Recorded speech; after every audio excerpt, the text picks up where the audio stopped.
जब कभी किसी ग्रह का परिवर्तन होना होता है तो सबसे पहले अपने मन में आता है कि ये परिवर्तन अपने पे अच्छे प्रभाव लाएगा या बुरे प्रभाव लाएगा।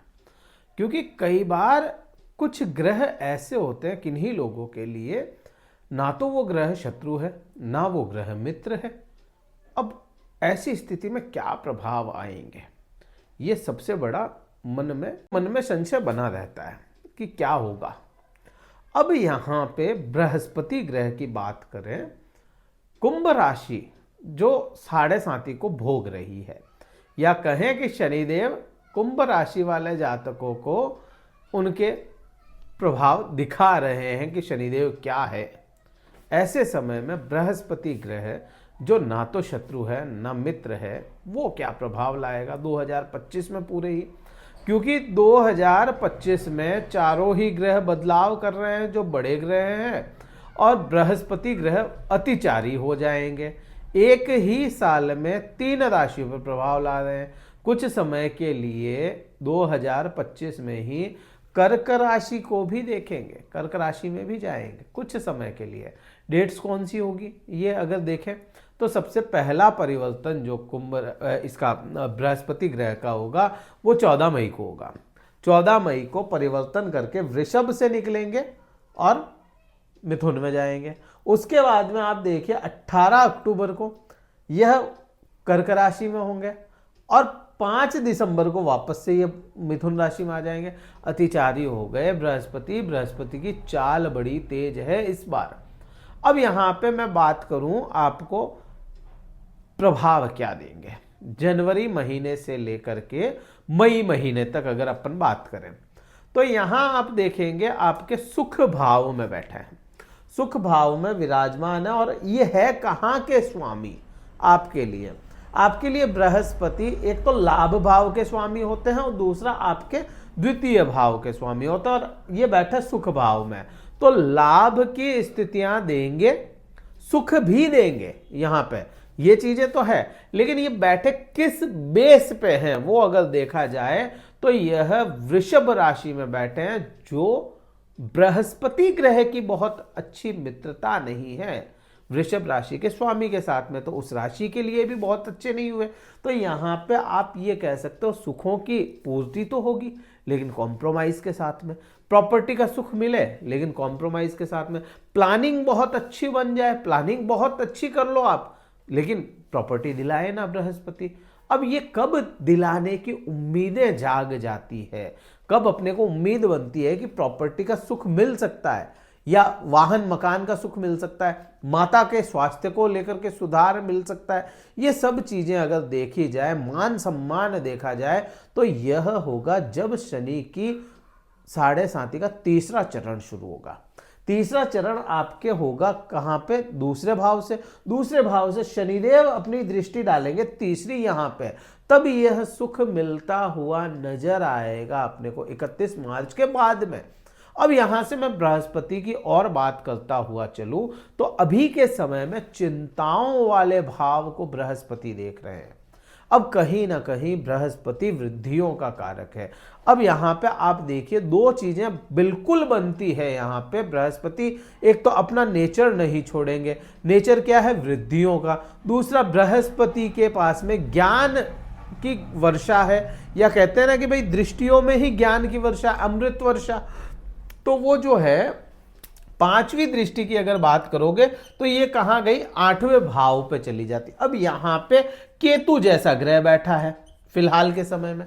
अब आप देखेंगे कि बृहस्पति जिन लोगों के लिए, सीधा सी बात है, जिन लोगों के चार्ट में ही बृहस्पति अच्छी पोजीशन का था या मित्र था, तो उनके लिए यह समय जो अष्टम भाव जो डिप्रेशन का है, चिंताओं का है, यहाँ पे आप है ना गहरी सोच में डूब जाना, चिंताएं अधिक बढ़ जाना, ये सब अगर था, जिनके लिए भी बृहस्पति अगर मित्र है तो उनकी चिंताएं खत्म करेगा, ये आने वाले समय में भी खत्म करेगा या अभी तक खत्म करना शुरू कर दिया होगा, कम कर दिया होगा।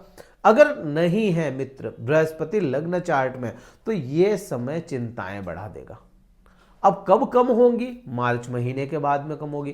क्यों कम होगी, क्योंकि बृहस्पति पे शनिदेव की दृष्टि होगी। जब शनिदेव परिवर्तन कर जाएंगे 29 मार्च के बाद में शनि देव परिवर्तन कर जाएंगे। अब आप कहेंगे कि शनि की दृष्टि बृहस्पति पे हो रही है तो हमें क्या प्रभाव, क्यों अच्छा दे सकते हैं? सीधी सी बात है, आपके लिए राशि के स्वामी कौन है? खुद शनि देव है।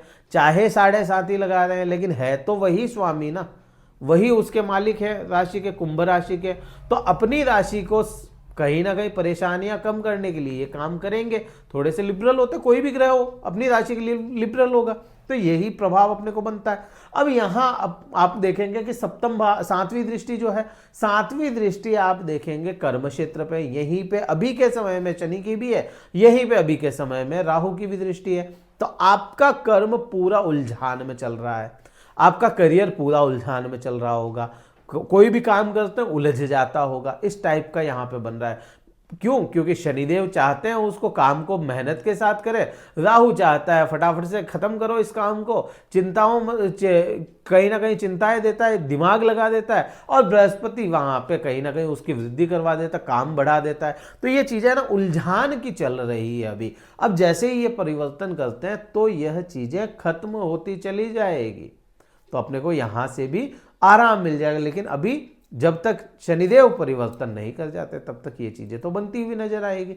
अब यहीं से 9वीं दृष्टि देखोगे तो आपके रोग पे चली जाती है या खर्चे पे चली जाती है, एक्सेस खर्च, क्योंकि वृद्धियों का कारक है बृहस्पति, तो वृद्धि करवाएगा और एक्सेस खर्च में वृद्धि करवा रहा है। अब यहाँ पे मैं कहूँ परिवर्तन के बाद क्या होना, परिवर्तन जो 14 मई का होगा बृहस्पति ग्रह का, उसके बाद में बृहस्पति चले जाएंगे कहां?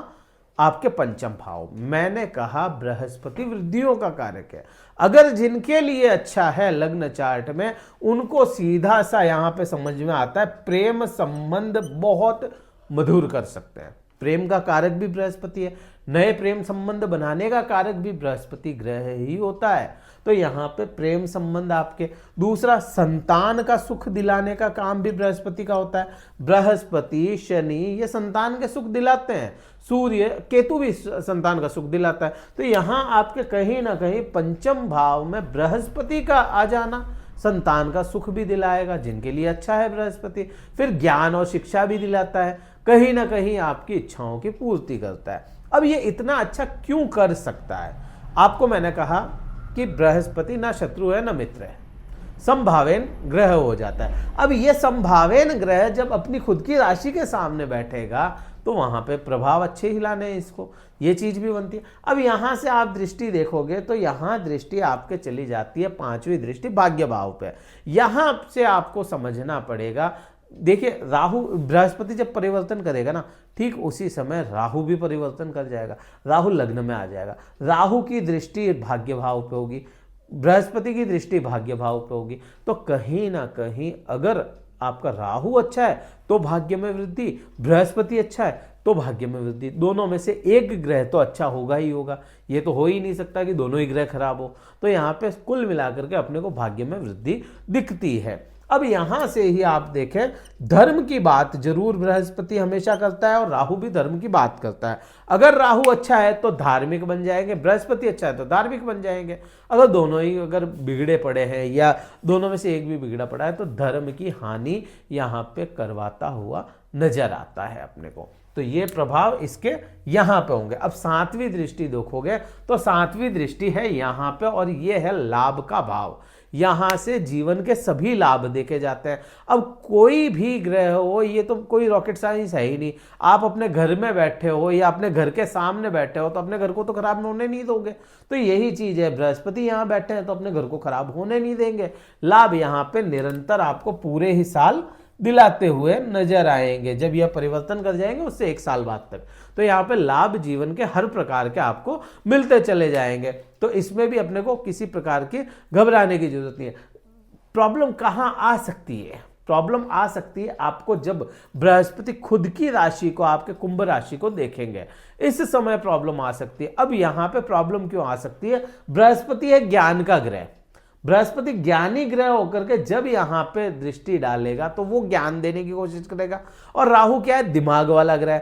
ज्यादा अगर किसी के पास में दिमाग है तो उसको ज्ञान दोगे तो वो क्या होगा, दुरुपयोग करेगा। तो यहाँ पे ज्ञान का घमंड या अहम आपको आ सकता है, उस चीज का आपको ध्यान रखना पड़ेगा। अहम या घमंड आपके अंदर नहीं आना चाहिए, चाहे ज्ञान का हो, चाहे पैसे का हो, चाहे किसी भी चीज का हो। अगर वो आया तो फिर राहु आपको खराब कर देगा, राहु आपको प्रॉब्लम में डाल देगा। शुरुआत में बहुत अच्छा लगेगा कि नहीं बस हम हैं, लेकिन बाद में प्रॉब्लम आ सकती है। तो यहाँ पे किसी प्रकार का अहम नहीं आना चाहिए। मैं अगर रोग की बात करूं तो किसी प्रकार का रोग अपने को यहाँ से बृहस्पति के थ्रू तो समझ में नहीं आता।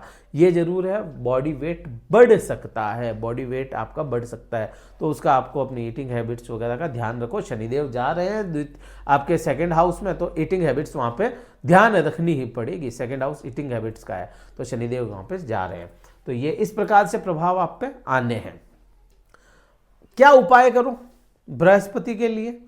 अब क्योंकि बृहस्पति ना तो मित्र है ना शत्रु है, तो दान की जरूरत नहीं। यहां पे मैं कहूंगा बृहस्पति के मंत्र जाप करें। ओम ग्राम ग्रीम ग्रोम स गुरुवे नमः का जाप सुबह सुबह करें तो आपको बेनिफिट देते हुए नजर आएंगे। शनिदेव के लिए क्या करो, 7.5 का अंतिम चरण शुरू हो रहा है, तो शनिदेव के लिए शनि चालीसा का जाप सबसे अच्छा होगा आपके लिए। संध्या समय शनि चालीसा का जाप करें और अपने गलतियों की क्षमा याचना शनिदेव से निरंतर करते रहें, तो आपके शनि की अंतिम चरण जो है 7.5 का बड़ा आराम से निकल जाएगा। तो ये प्रभाव और ये मैंने सब कुछ आपको बताया।